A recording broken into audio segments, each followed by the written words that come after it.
Hey guys, how's it going? Hope you're doing well. My name is Crown, and today I'm going to read you some very interesting stories that I hope that you're gonna love. And now, without further ado, let's go!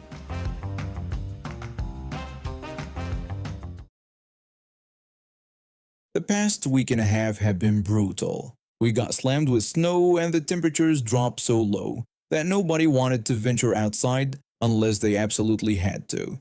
But finally, we got a break. The temps crept up above freezing for the first time in days, so I figured it was time to dig out my work truck that I keep parked on the service road. I threw on my full winter gear, the same stuff I wear when I'm working construction jobs in the cold. Heavy-duty boots, insulated coveralls, the whole 9 yards. I grabbed my shovel and headed out to where my truck was parked. When I got there, I noticed my elderly neighbor's car was parked right in front of mine, and my buddy who lives on the other side of the neighborhood had his car parked behind mine. They were both buried under just as much snow as my truck. I stood there for a second thinking about it, then figured, what the heck. I was already out there with my shovel, might as well help them out too. It wasn't like I had anywhere else to be. So I started with my truck first, then moved to my elderly neighbor's car, then finished up with my friend's vehicle. By the time I was done with the third car, I'd worked up a decent sweat despite the cold. That's when she appeared. She called out to me in this overly cheerful voice, trying to get my attention. She told me she'd been waiting for her walkway to be shoveled out and wanted to know if I was going to do it today. I just stared at her for a second, completely confused. I had no clue who this woman was or why she thought I was supposed to be shoveling her walkway. At first, I thought maybe I'd accidentally shoveled out her car by mistake, thinking it belonged to my friend, and now she was upset about it. But that didn't make sense either, because she wasn't yelling or making a scene. She was just standing there with this expectant look on her face, like she was waiting for me to give her a time estimate. Then it clicked. She thought I worked for the Homeowners Association. To be fair, our community association is pretty hands-off. They don't hassle you about stupid stuff like the color of your mailbox or whether your grass is exactly 2 inches tall. But the flip side is that when you actually need them for something, good luck getting a response. Snow removal is technically their responsibility, but if you wait for them to do it, you might be stuck at home for 3 weeks. Most people just handle it themselves rather than deal with the hassle of calling and leaving messages that may or may not get returned. I'm guessing this woman had called the association office, got their answering machine, and then happened to look outside and see me shoveling. She probably put 2 and 2 together and came up with 5. Now, there's kind of an unwritten rule in our neighborhood. If you're able to shovel your own driveway, you also clear out about half the width of the street in front of your house. That way you're not creating a dangerous patch of ice that makes it hard for everyone else to get around. When everybody does their part, the whole road ends up being passable. Not perfect, but good enough that people can actually get in and out. I decided to ignore her for the moment and walked over to my elderly neighbor's house to start clearing his walkway. The whole time I'm working, this woman is trailing behind me. She asked me when it was going to be her turn because she had places to go and things to do. I kept shoveling, hoping she'd take the hint and leave me alone. She pressed me again, wanting to know how much longer I'd be because she really needed to get out today. That's when I stopped, turned around, and looked at her. I told her that I wasn't with the Homeowners Association. I explained that I actually lived here in the neighborhood. She just blinked at me like I'd spoken a foreign language. Either she didn't understand what I was saying or she didn't believe me. Maybe the heavy-duty work gear was throwing her off. I finished up my neighbor's walkway and then headed down the street to help out a couple of other elderly folks who I knew would struggle with the heavy snow. And I swear this woman followed me the entire time. Every house I stopped at, there she was, standing a few feet away, watching me work. She asked me why I was doing all this shoveling if I didn't work for the association. I told her it was because these were my neighbors and they needed help. She said that she needed help too and that her walkway was still completely blocked. I suggested she call the association or grab a shovel and do it herself like everyone else does. She said that was ridiculous because it was the association's job to handle it. I repeated that I didn't work for them and that I was just helping out my neighbors. She huffed and crossed her arms, clearly not satisfied with my answer. I could tell she wanted to argue more, but I just turned my back and kept shoveling. After a few more minutes of her standing there in silence, she finally stomped off. I ended up spending about 3 more hours helping various neighbors dig out. My elderly neighbor came outside later with hot chocolate for me, and my friend texted to say thanks for clearing his car. It felt good to help people who actually appreciated it. I found out later from another neighbor that the woman had only moved in about 2 months ago. Apparently, she'd been complaining to anyone who would listen about how slow the association was to respond to her calls. Maybe if she'd been a little nicer and asked for help instead of demanding it, someone would have been willing to lend her a hand. But that's not really my problem. Last January, my two friends and I took this amazing weekend trip together. We had so much fun that by September, we were already talking about doing another one. We spent weeks going back and forth about where to go, what to do, how much it would cost. Eventually, we picked a place that worked for everyone's budget and schedule. Just another weekend getaway for the three of us, nothing fancy. Everything was going great until November, when one of my friends mentioned bringing someone else along.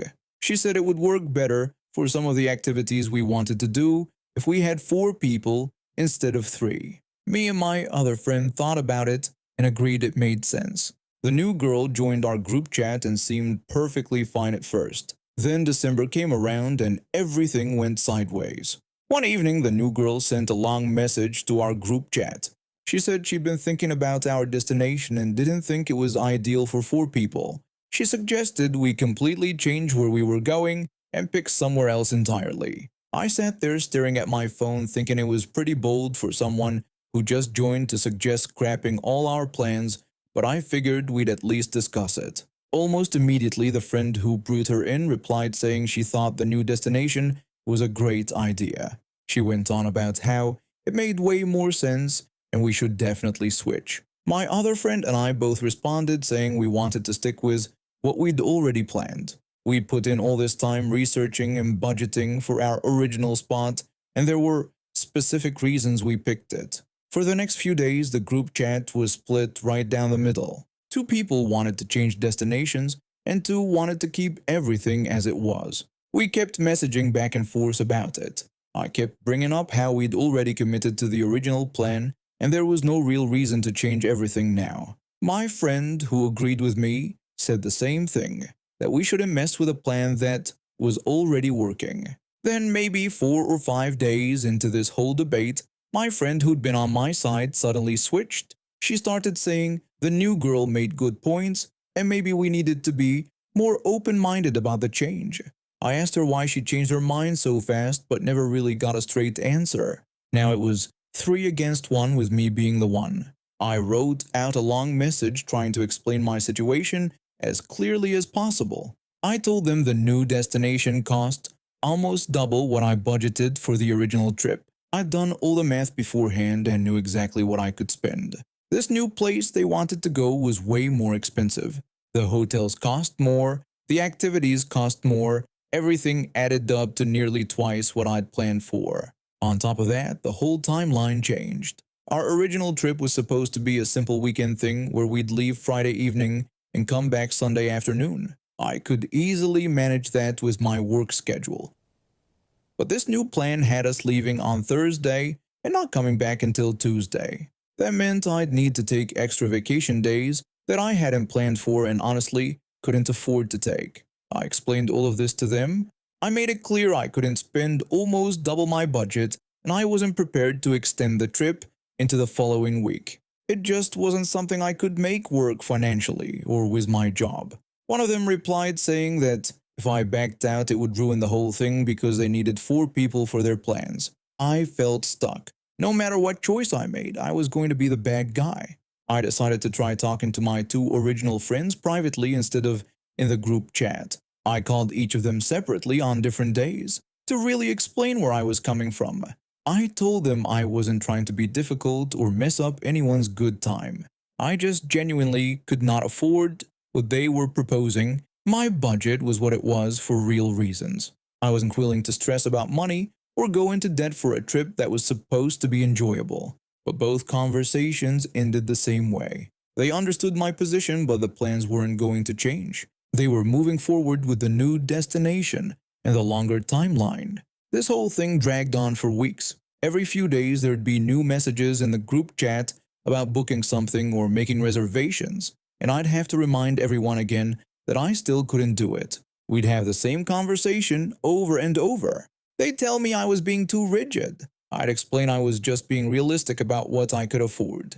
It kept going in circles. About 2 weeks before the scheduled departure date, I finally made my decision. I sent a message to the group telling them I was officially pulling out. I apologized for any problems this caused, but explained again that I couldn't afford the trip as they'd planned it, and I wasn't going to put myself in a bad spot financially just to make it work. They didn't take it well. Suddenly, everyone was panicking because everything they'd planned required having exactly 4 people. The activities they'd picked, the places they wanted to stay, all of it was built around a group of 4. With me backing out, they had to completely redo their plans with only 2 weeks until the trip.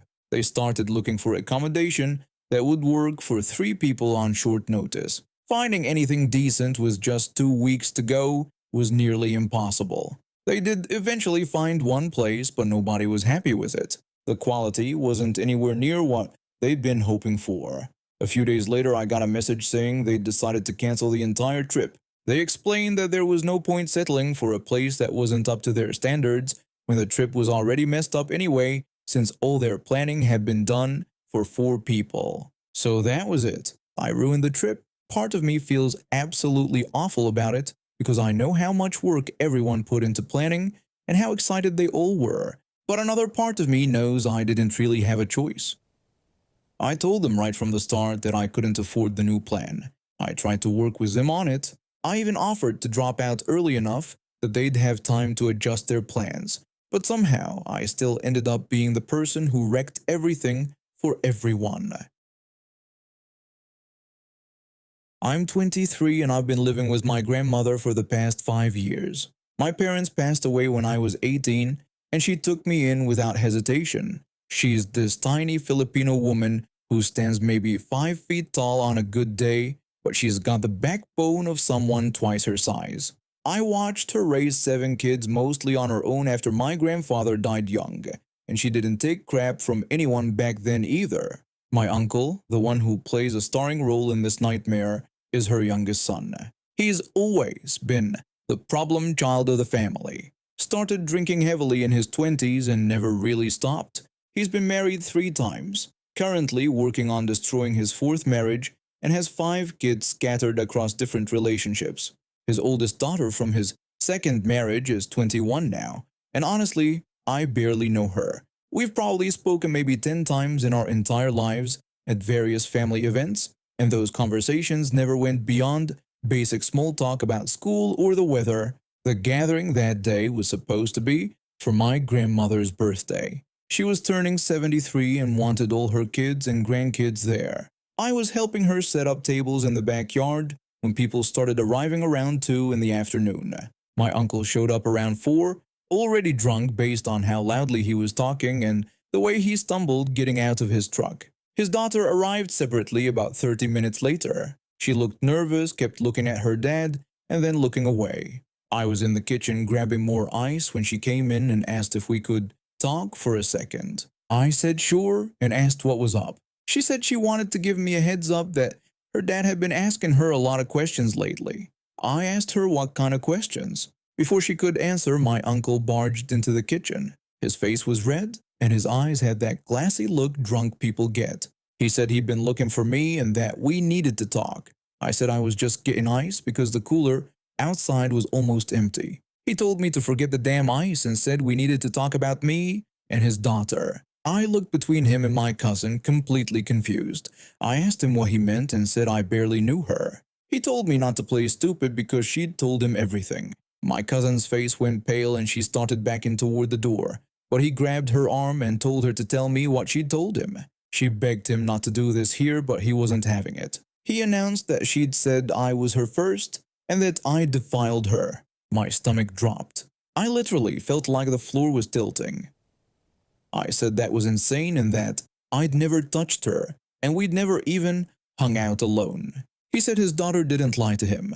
I responded that she was lying now because nothing had ever happened between us. He let go of his daughter and moved toward me. I could smell the whiskey on his breath when he said I was going to marry her and make this right. I said I wasn't marrying anyone and there was nothing to make right because I didn't do anything. He asked if I was calling his daughter a liar. I said that if she told him I did something with her, then yes, she was lying. That's when he reached behind his back and pulled out a handgun. I froze. My cousin screamed. Several family members who were passing by the kitchen doorway stopped dead in their tracks. He said I was going to marry her, and that was final, and that I didn't get to ruin her reputation and walk away. I told him to put the gun down and insisted I didn't ruin anything. He said not until I agreed to do the right thing. I repeated that there was no right thing because I didn't do anything wrong. He took another step forward, waving the gun around. My hands were shaking. I could hear my grandmother's voice from somewhere behind the crowd that had formed, pushing her way through. I begged him to put it down so we could talk about this. He said there was nothing to talk about and that I defiled his daughter and now I was going to marry her. I told him one last time that I never had any relationship with her. Not romantic, not physical, nothing at all. That's when he snapped. He flipped the gun in his hand and swung it at my head. I tried to duck but wasn't fast enough. The butt of the gun caught me right above my left ear. I felt this sharp explosion of pain and then warm blood running down the side of my face. I stumbled backward against the counter, my vision going blurry. The next few seconds happened so fast that I barely processed them. My grandmother shoved through the last couple of people blocking her way. She's 5 feet tall and probably weighs 100 pounds, soaking wet. But she balled up her fist and punched my uncle square in the face with everything she had. He went down like a sack of potatoes, the gun clattering across the tile floor. Someone smart kicked it away immediately. My uncle was on his back, holding his nose, which was now bleeding, looking absolutely stunned. My grandmother asked him how he dared to do this in her house on her birthday. She kicked him in the ribs. Not hard enough to really hurt him, but hard enough to make a point. She asked him if he really brought a gun to her home and attacked her grandson. He said that I dishonored his daughter. She called his daughter a liar and called him a drunk fool. She turned to my cousin who was crying in the corner and told her to tell the truth right now or get out with him. My cousin broke down and apologized. She said her dad kept asking and asking who she was with, and he wouldn't stop, so she just said a name to make him leave her alone. She said she didn't think he'd do this. My grandmother asked her if she didn't think he'd believe her, or that there would be what happened. My cousin kept apologizing. My grandmother told them both to get out of her house. My uncle struggled to his feet, still holding his nose. He asked her if she was serious. She told him to get out before she called the police. He said this wasn't over and asked if she heard him. My grandmother said yes, it was over, and if he ever came near me again or set foot on her property again, she would have him arrested. She told him to get out. He staggered toward the door with his daughter following behind him, still crying. The whole family just stood there in shocked silence when they left. Someone finally thought to check on me in my head, which wouldn't stop bleeding. Ended up needing 6 stitches at the emergency room. That was 4 months ago. I haven't heard from my uncle or his daughter since that day. Some other family members told me he's been bad-mouthing me to anyone who'll listen, but most people know what actually happened. His daughter apparently admitted the truth to her mom, who filed for divorce about 2 weeks after the incident. I changed my phone number just to be safe, and I don't go anywhere alone anymore if I can help it.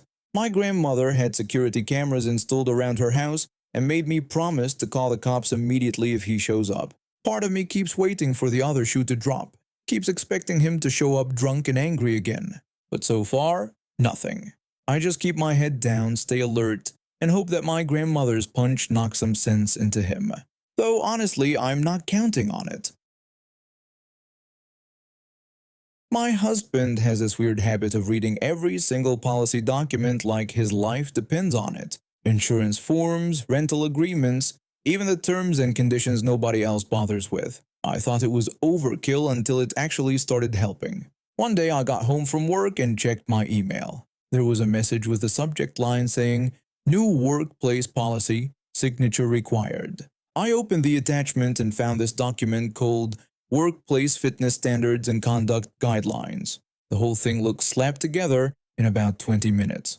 Most of it was basic common sense. Show up on time, dress appropriately, don't be rude to your co-workers. Standard stuff that anyone with half a brain already knows. But near the end there was this section about substances in the workplace.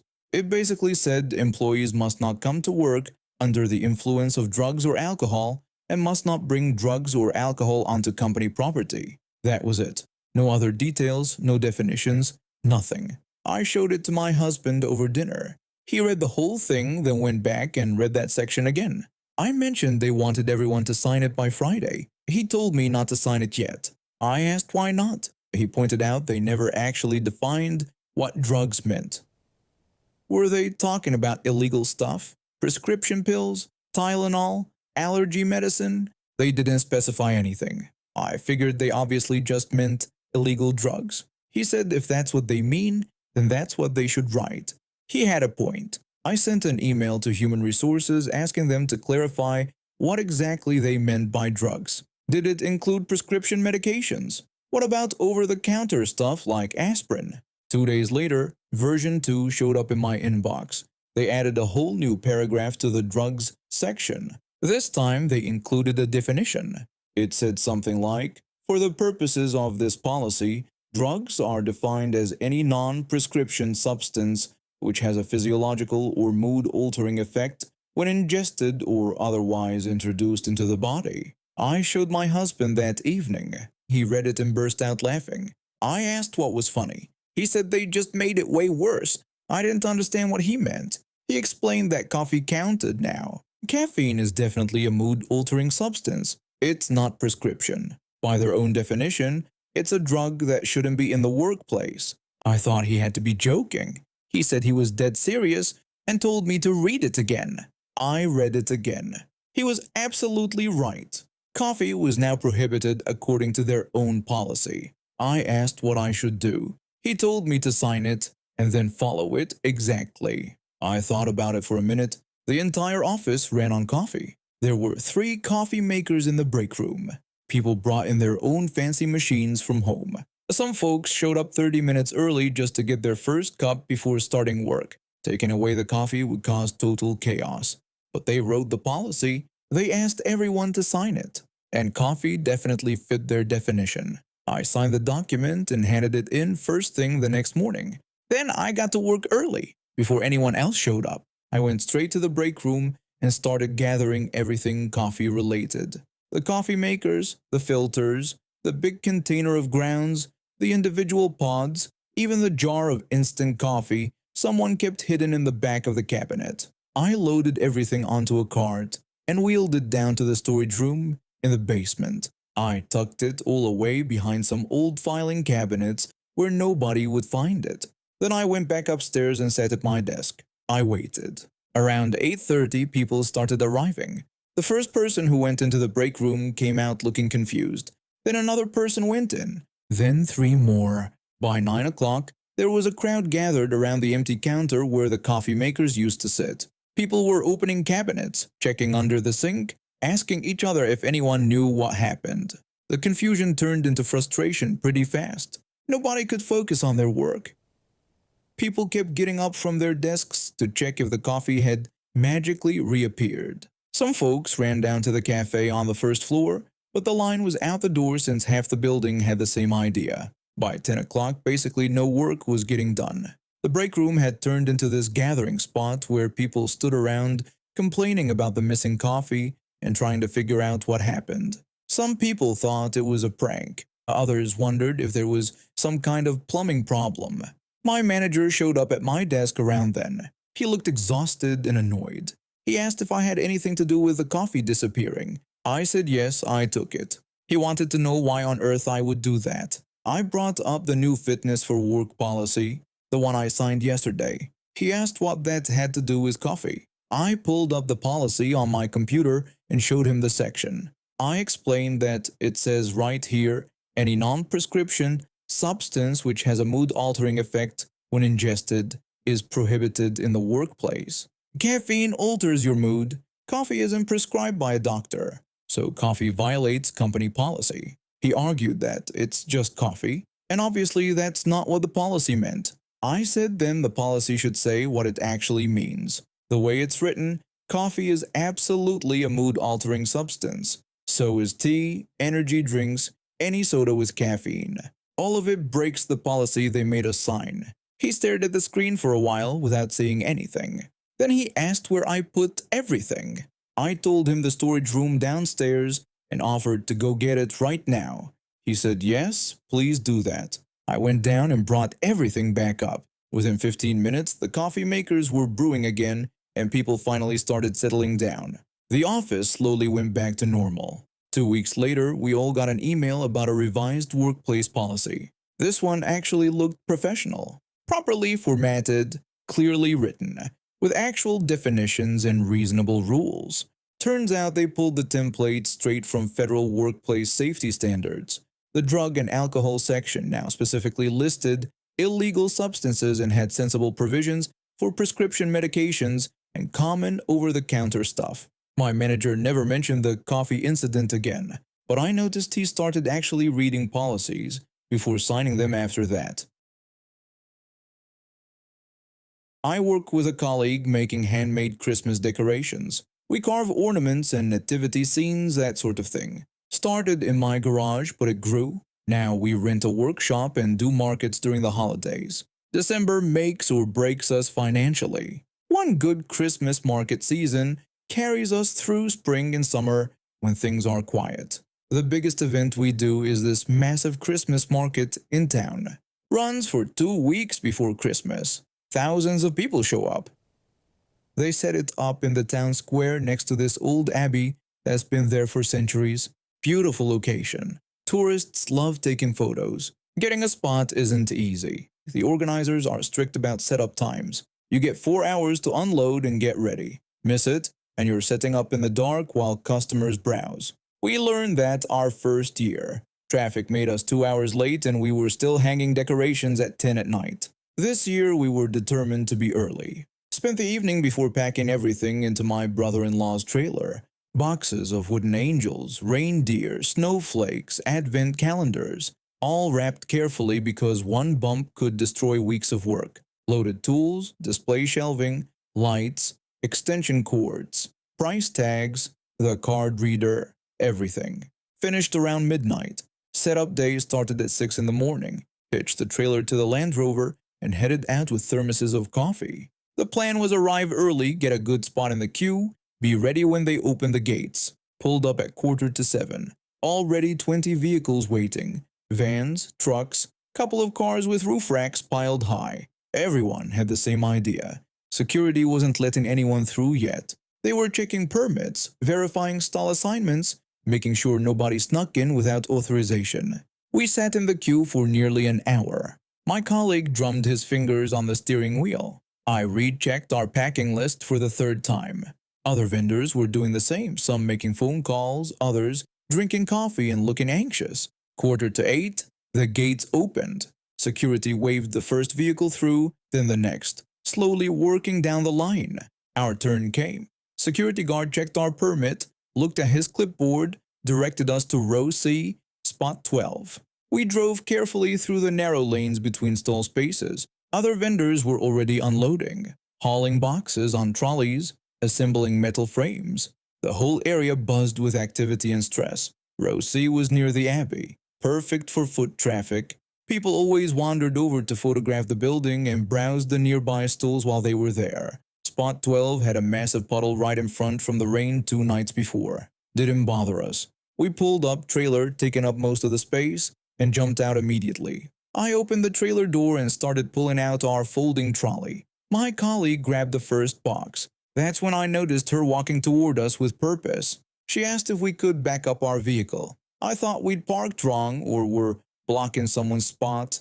Asked if there was a problem. She said she needed to photograph the Abbey's reflection in that puddle, and our vehicle was completely in her way. I waited for her to laugh or say she was joking. She didn't. Just stood there, phone raised slightly, looking annoyed. My colleague asked if she really wanted us to move our vehicle so she could photograph a puddle. She corrected him. The reflection of the abbey in the water. Said it was an artistic shot and she'd been planning it for days. Said the lighting was perfect right now and she needed to capture it before the puddle dried up or the sun changed position. I looked at my colleague. He looked back with this expression that said, "Are you hearing this too?" Behind us, 3 more vans had pulled in and parked, blocking any easy exit. I told her I understood, but we couldn't move right now. Explained we only had until noon to get everything unloaded and set up, and there were vehicles parked behind us. She told us to back up and go around them. My colleague pointed out we had a 12-foot trailer attached. Said reversing this thing was difficult in an open car park, let alone in this tight space with people walking everywhere. She said that wasn't her problem. Said she'd been waiting for the right weather conditions for this photograph for 3 days. Yesterday it rained, day before was cloudy, and today was finally perfect. I suggested there were puddles all over the market. Said I was sure she could find another one with a good angle. She insisted not with this specific view of the abbey. Said this was the only puddle that had the right position and depth for the reflection she wanted. The others were too shallow or at the wrong angle. I was trying to be polite, but we were wasting valuable time. Around us, other vendors were already halfway through their setups while we stood here debating puddle photography. I told her we were on a tight deadline. Explained if we didn't get unloaded in the next 3 hours, we'd be setting up in the dark and that wasn't safe with all the electrical equipment. Said I was sorry, but we couldn't move the vehicle. Her face went red. She asked if we had any idea how rude and inconsiderate we were being. My colleague said we were trying to do our job. She shot back that our job could wait 10 minutes. Said she'd been planning this photograph for days and we were ruining it. I pointed out the market was open for 2 weeks. Said the puddle would probably still be there tomorrow if it didn't rain. She insisted the lighting wouldn't be the same. The sun position changes every day. Said this was a once-in-a-lifetime shot. My colleague let out the short laugh he does when something is absurd. Told her it was a puddle. She said she hoped we had an absolutely terrible time at this market.